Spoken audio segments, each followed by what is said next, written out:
It's Friday soup day, and this week's soup is tomato soup. This is going to be a fire roasted tomato.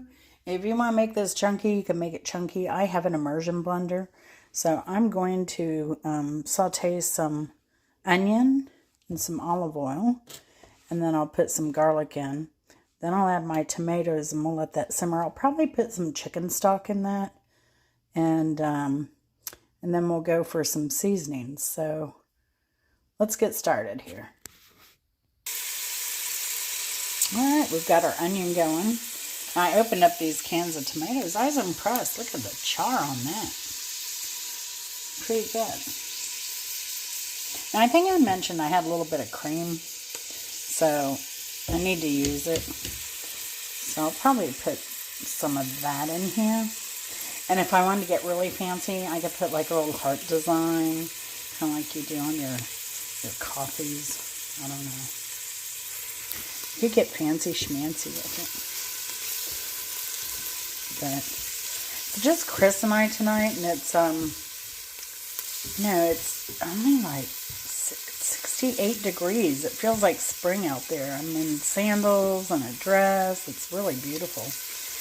I did a videotape walking through the orchard, looking at all the buds and all the fruit bushes and brambles and figs and mulberries, persimmons. It's really beautiful.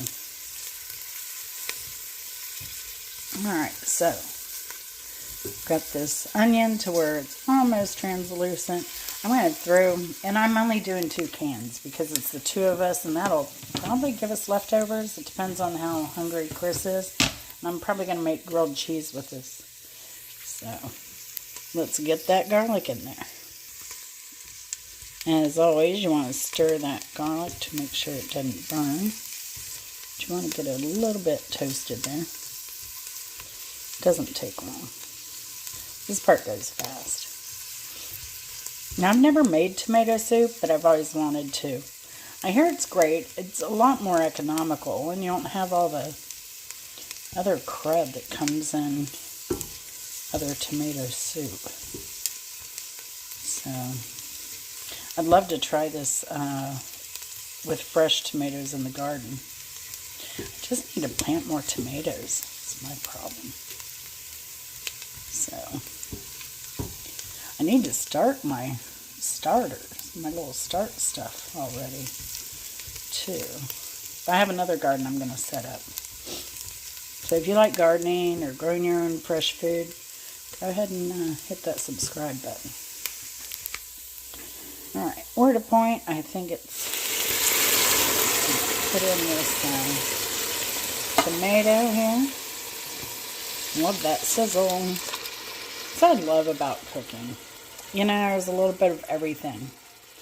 Get a little bit of textile, you know, the little steam on your hands, so you can smell stuff, listen to stuff.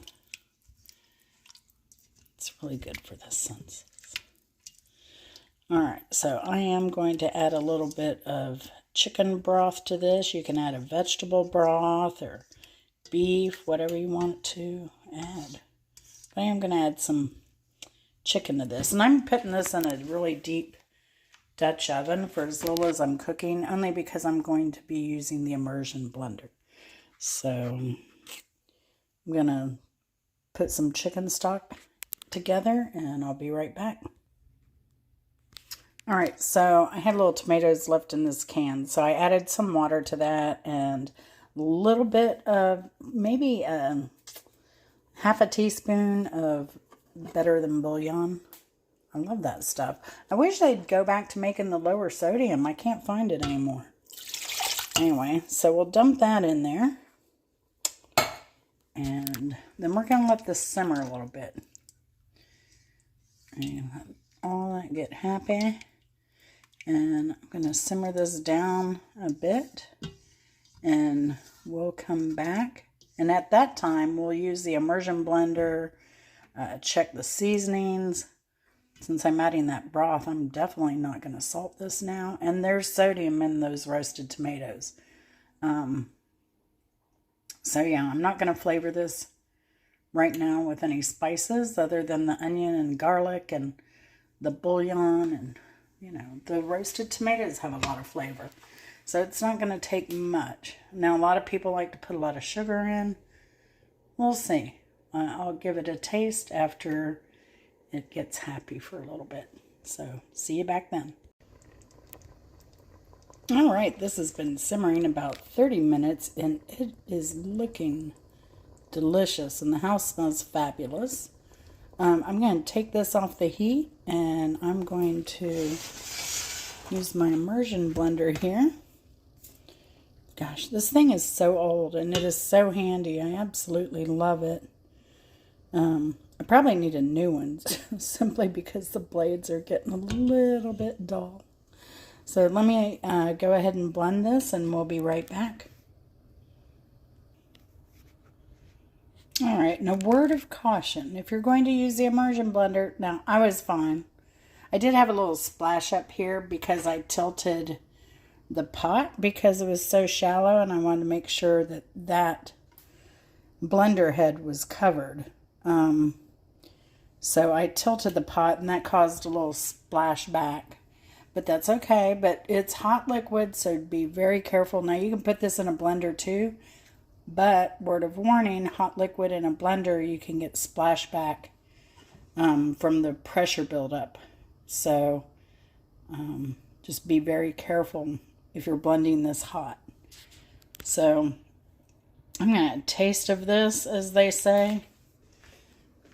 Let's see. Get a spoon here. I need to use that cream, so I do probably want to use that.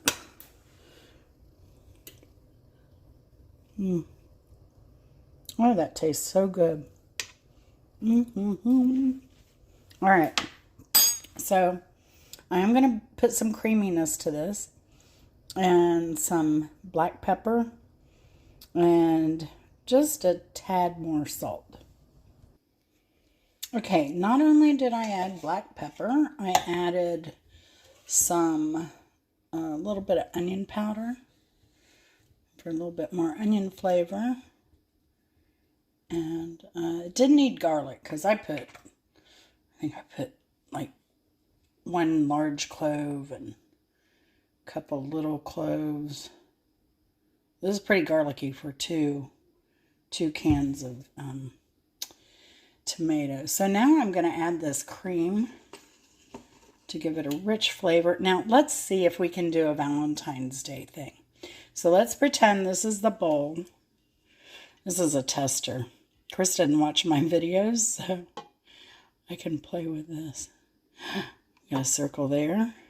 Got a circle there. Oh, so this will work. A circle there.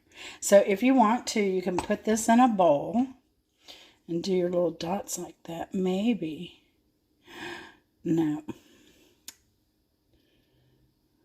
that did not work. That was a complete fail.